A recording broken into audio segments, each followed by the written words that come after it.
Well, good morning, our beloveds. Today is a monumental day in the making for our another. It is a mile marker that reaches to the universe and back.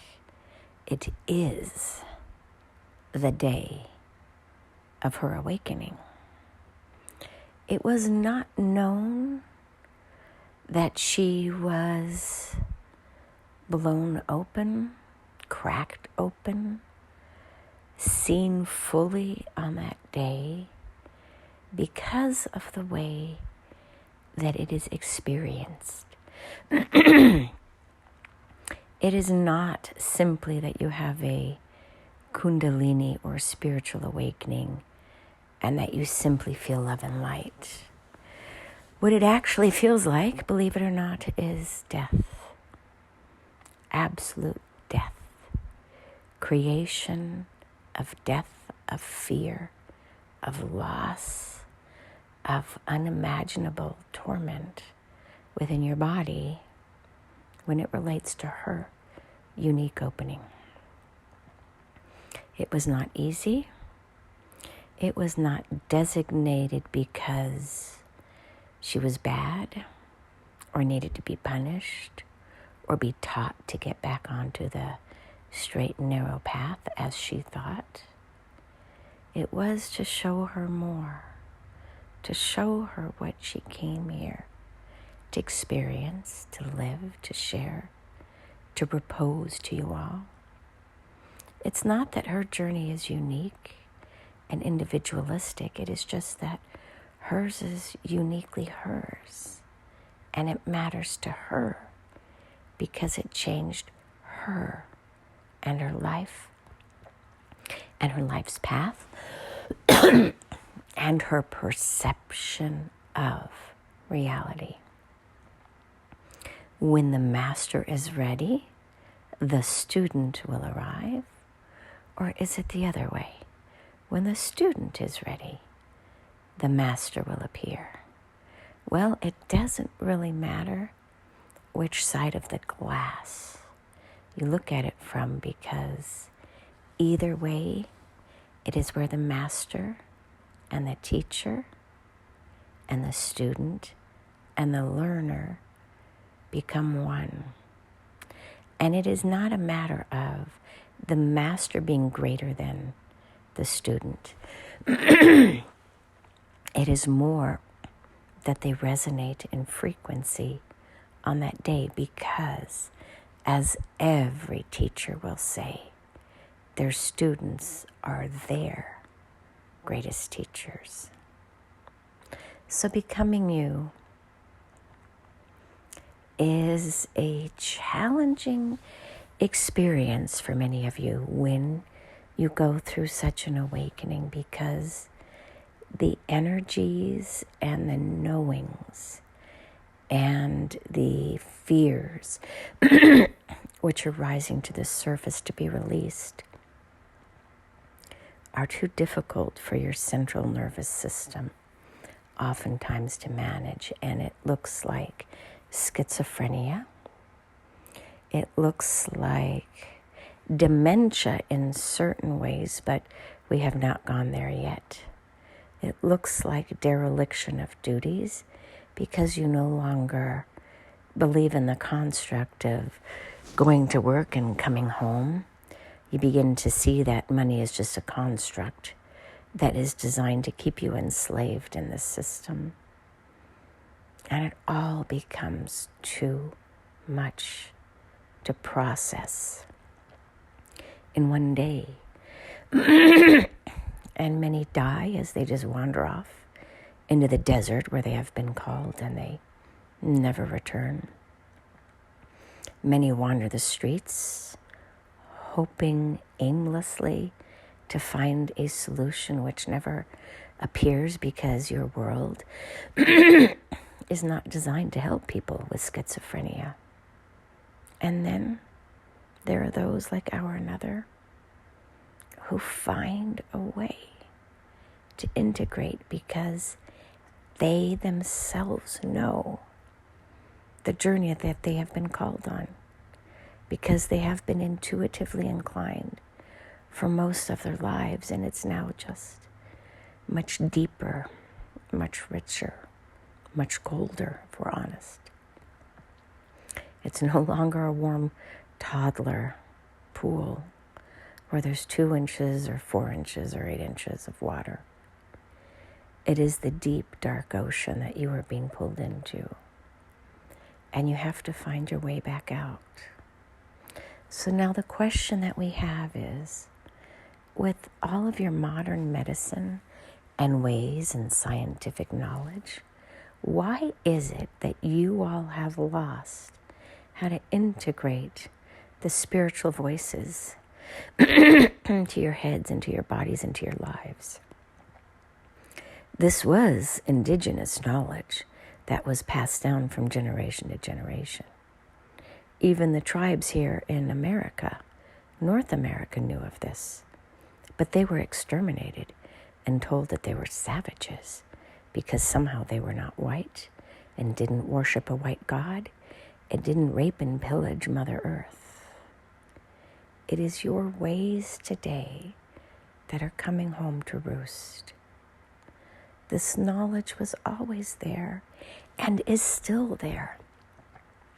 But you instead choose to medicate and indoctrinate others that this schizophrenia is delusional behavior when it is really, truly connecting to the divine on the other side of the veil.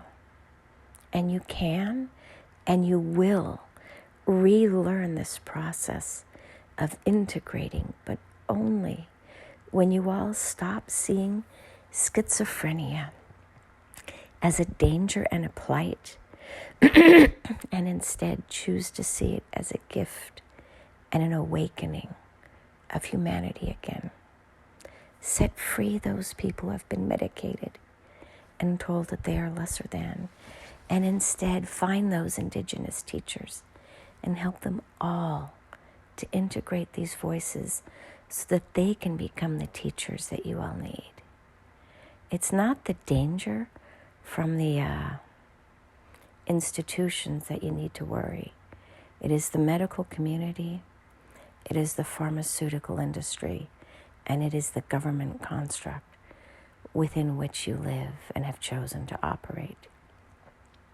You are beginning to see how these young people are wired differently, and they will break down these institutional walls as they no longer serve humanity to protect you from what you so desire to be hidden or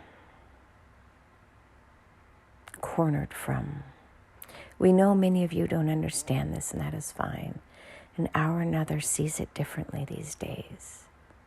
But to be awakened is to be called forth onto a different journey. Help those who have been called instead of incarcerating them within their own minds.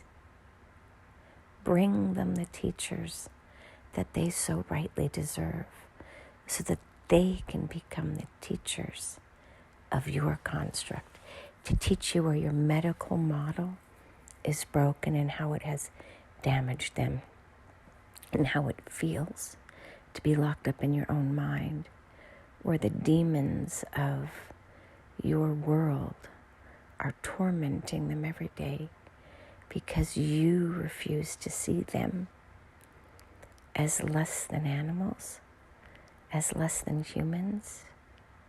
Do we confuse you as you refuse to see them as less than animals? Yes, because you refuse to see them. Would you treat animals this way? Would you treat farm animals this way? Your organic movement is shifting to more holistic ways as you see how damaging these pharmaceuticals are, these pesticides are, and yet you continue to force them upon people who have been deemed lesser than dirt. Lesser than dirt, because even dirt has more protection these days from pesticides, from Roundup and things like that, than these people who are incarcerated in their own minds. Begin to see how poisonous your worldviews are. We begin today with another series, and it is Wake the Fuck Up. You're harming people. You're killing people. You're destroying people with your belief systems because you believe that you can medicate anything back to health when all you are doing is suppressing the body's natural desire to be heard. And so begins our new series as our awakened soul begins her next phase of her life, which is the turning of the 11 soon. She is in the year, in the transition space to go from the 10 to the 11. Next year will be her magical year, and we must prepare her, adorn her, plenty, and prim her up to become that version of herself who she came here to be, and that is a master creator in her own world and in her own mind and in her own reality. She no longer ascribes or subscribes to what most of you here believe, and that is that your government is here to save and to protect you, that your politics are here to save and protect you. They are vile on both sides of the divide because in either way, it continues to enslave humanity. Bernie Sanders is actually a beacon on the horizon in the Americas because he has steadfastly said, I do not bow down before mammon. I do not bow down before the golden calf. I know what is my truth, and I will live by it, whether you agree or disagree with his political persuasion.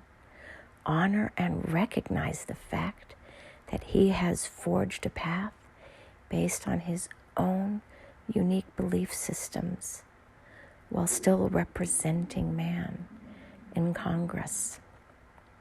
It is something to be studied maybe. What is it that is different about him that has allowed him to forge his own path without really a care in the world and not worrying about whether or not he will be famous or wealthy?